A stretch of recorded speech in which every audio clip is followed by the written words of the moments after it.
सुप्रभात बच्चों, आज के इस वीडियो में पुनः एक बार आप लोगों का हार्दिक स्वागत है। बच्चों, पिछले दो वीडियो में हम लोगों ने अंतरिक्ष में भारत शीर्षक पर के बारे में जाना।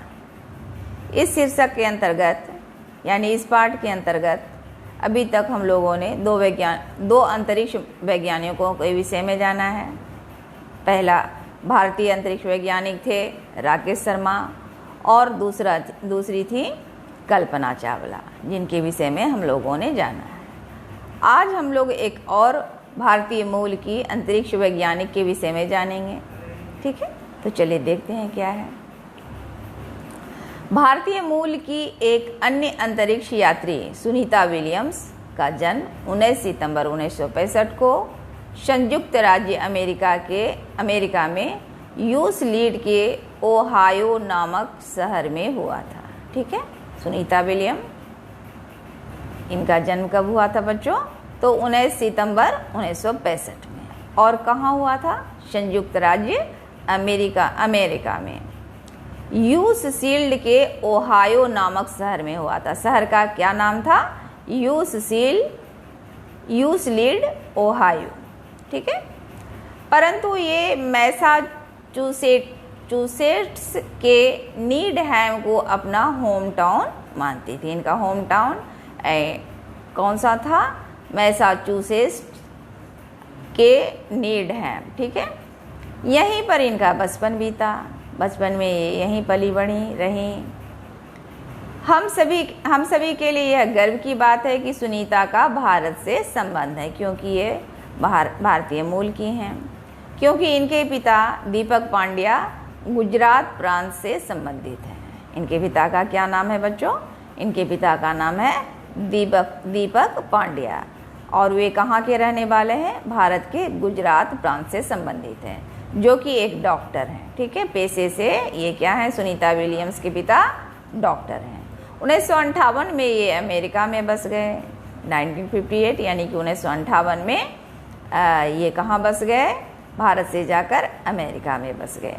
सुनीता विलियम्स की माँ बोनी पांड्या स्लोवेनियन मूल की हैं। उनकी माँ, जिनका नाम क्या है बच्चों?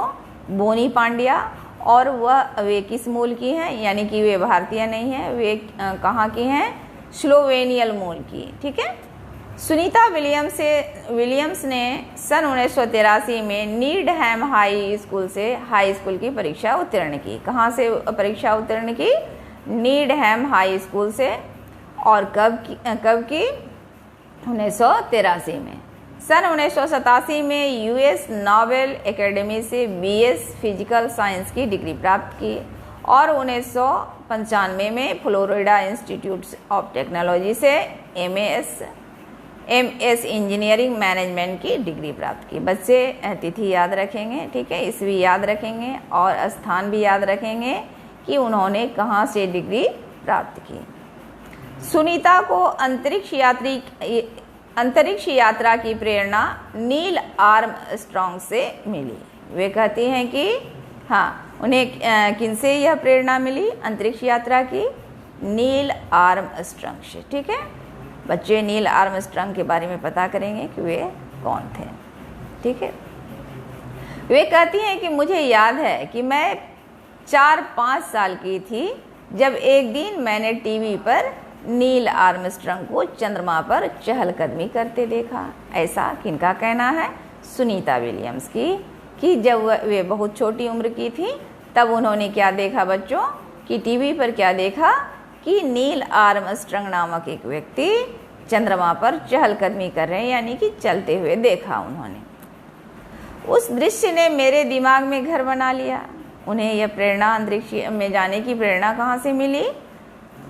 नील आर्मस्ट्रॉन्ग को देखकर, यानी कि इस दृश्य ने उनके दिमाग में घर बना लिया था। मैं मन ही मन सोचने लगी कि कितना अच्छा लगता होगा चंद्रमा पर चलने पर, कितना मजा आता होगा, कितना रोमांचक रहता होगा। काश मैं भी नील की तरह चंद्रमा पर चलती, कितना अच्छा होता। वह केवल इसके विषय में ही कल्पना करने लगी। जैसे जैसे सुनीता बड़ी होती गई, उनकी अंतरिक्ष यात्रा की ख्वाहिश बढ़ती गई। ठीक है बच्चों, जैसा हम सोचते हैं भविष्य में वैसा ही बनते हैं। तो यहाँ हम क्या देख रहे हैं कि कल्पना बचपन से ही उसी प्रकार का सोचा करती थी, उसकी वही ख्वाहिश थी अंतरिक्ष में जाने की। सौभाग्य से उसका सपना साकार हुआ। जैसा हम सपना देखते हैं तो हमारा सपना भी साकार होता है। हमेशा क्या होना चाहिए, हमें सकारात्मक सोच वाला होना चाहिए और हमारा कुछ न कुछ जीवन में उद्देश्य होना चाहिए, और उद्देश्य को लेकर यदि हम आगे बढ़ते हैं तभी हम जीवन में सफल होते हैं। सौभाग्य से उनका सपना साकार हुआ। सन 1998 में सुनीता को नासा द्वारा अंतरिक्ष यात्री चुना गया। ठीक है, कब चुना गया बच्चों? 1998 में। वह अंतरिक्ष विज्ञान का अच्छा ज्ञान रखती थी और रूस से भी उन्हें लंबे समय तक प्रशिक्षण लिया। रूस से भी उन्होंने क्या किया? प्रशिक्षण लिया, ट्रेनिंग ली और काम भी किया। आप यहाँ सुनीता विलियम का चित्र देख सकते हैं। सुनीता एक कुशल लड़ाकू विमान की पायलट थी, वह पायलट भी रह चुकी थी। ठीक है, उन्होंने 30 प्रकार के विभिन्न विमानों पर 2700 से ज़्यादा घंटों की उड़ान भरी। कितने प्रकार के विमानों पर उड़ानें भरी? 30 प्रकार के विमान पर, और कितने घंटा? 2700। ठीक है, बच्चे याद रखेंगे। 10 दिसंबर 2006 को अंतरिक्ष यान डिस्कवरी से सुनीता और 6 अन्य अंतरिक्ष यात्रियों ने अंतर्राष्ट्रीय अंतरिक्ष स्टेशन के लिए उड़ान भरी। तो ये उड़ान कब भरी? सुनीता विलियम ने 10 दिसंबर 2006 को। और यान का क्या नाम था बच्चों? यान का नाम था डिस्कवरी। और इनके साथ कितने अंतरिक्ष यात्री थे? इनके साथ अन्य 6 अंतरिक्ष यात्री थे। बच्चे याद रखेंगे। ठीक है, अंतर्राष्ट्रीय अंतरिक्ष स्टेशन के लिए उड़ान भरी। करीब 6 महीने तक अंतरिक्ष में रहकर सुनीता ने कई रिकॉर्ड बनाए। ये कितने दिनों तक वहाँ अंतरिक्ष में रही बच्चों? तो 6 महीने तक। इन्होंने सबसे ज़्यादा समय तक अंतरिक्ष में रहने वाली महिला का भी रिकॉर्ड बनाया। ये प्रथम विश्व में प्रथम भारतीय महिला थी जिसने कि रिकॉर्ड बनाया सबसे ज़्यादा दिन अंतरिक्ष में समय बिताने का। जनवरी 2007 में अंतरिक्ष में 22 घंटे 27 मिनट तक चहलकदमी कर सबसे लंबे समय तक स्पेस वॉक करने का रिकॉर्ड भी बनाने के बाद एक और नया कीर्तिमान 16 अप्रैल 2007 को उस समय स्थापित किया जब इस केंद्र पर रहते हुए ही अमेरिका की प्रसिद्ध बोस्टन मैराथन दौड़ में भी भाग लिया। ठीक है, कई रिकॉर्ड इनके नाम है, बच्चे स्मरण रखेंगे। 42.195 किलोमीटर की यह मैराथन दौड़ उन्होंने ट्रेडमिल पर दौड़ते हुए पूरी की। ठीक है, इसके लिए उन्होंने कुल 4 घंटे 24 मिनट का समय लिया।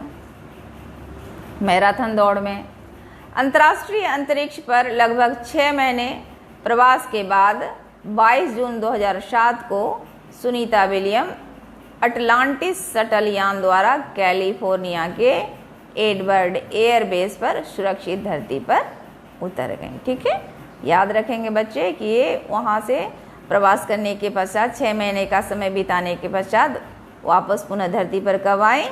22 जून 2007 को। और यह इस यान का क्या नाम था बच्चों? अटलांटिस शटल यान। ठीक है, जो कि कैलिफोर्निया के एडवर्ड एयरबेस पर सुरक्षित धरती पर गए। ठीक है, तो आज के इस वीडियो में बच्चों इतना ही। फिर मिलते हैं हम लोग अगली वीडियो में, तब तक के लिए धन्यवाद।